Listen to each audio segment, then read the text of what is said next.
It's a little rainy out today.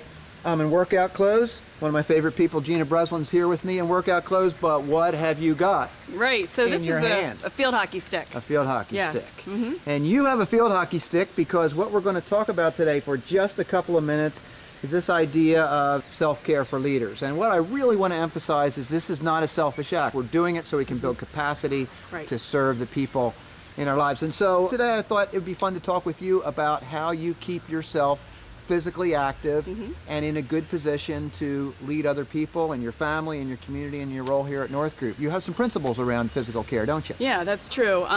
So one of the things I do, Roger, is I play in an adult field hockey league. It's a little crazy at my age, but I just love it. And so one of my principles is to do what you love. And so I still love to play hockey, and there's still a time and a place where that can happen. And so I figure out how to make it work. The part of field hockey that works for me is there's an accountability piece. There's a team. There's a team, right. There's people that you like. There's people that I like, They're counting on you.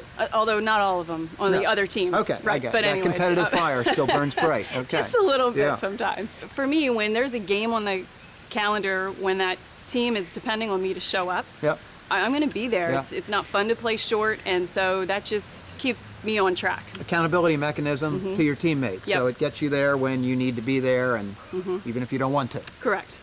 And I imagine in order to function reasonably well on a field hockey team or the field, you had to prepare for that some other way physically to build the capacity to do that, right? You could try the weekend warrior thing, but your orthopedic doc's not going to recommend that. So yeah, I do some running to try to stay in shape, and that's another thing that I've kind of learned along the way is how to make that work and how to even adjust my thinking. A couple years ago, I was running half marathons pretty regularly, and I've changed just age and stage. I've got two kids, they're 17 and 12, and life is going fast. Yep, sure. And so I've had to just come up with this little saying of something is better than nothing. Yeah, I like that principle. Something's better than nothing. Right, so if you get out for 2.5 miles, it helps keep me in shape for field hockey, and it's better than, you know, sitting on the sofa. When I'm doing something similar, I find a lot of people are wired up. Which is fine. I get you know what's happening there. They've got buds in their ears and phones and all that kind of thing. How about you? Do you have a philosophy around that? I do. Thanks. My philosophy is to run and be device free. Device free. I like it. Device free. Yep. It's time for me to have some downtime, which I don't have a whole lot of, and so I don't listen to music. I don't use the GPS watch. I don't want to get caught up in the distance and the pace thing, and I don't take any phone calls or texts. So it's just me and the pavement, and that really helps me to re-energize and recharge. And so there's even another piece, maybe a hint of another circle in there while you're hitting the physical circle. Maybe you're hitting the spiritual or the emotional circle as well, which is the way it works for me. A final thought today on physical self-care for leaders? Right.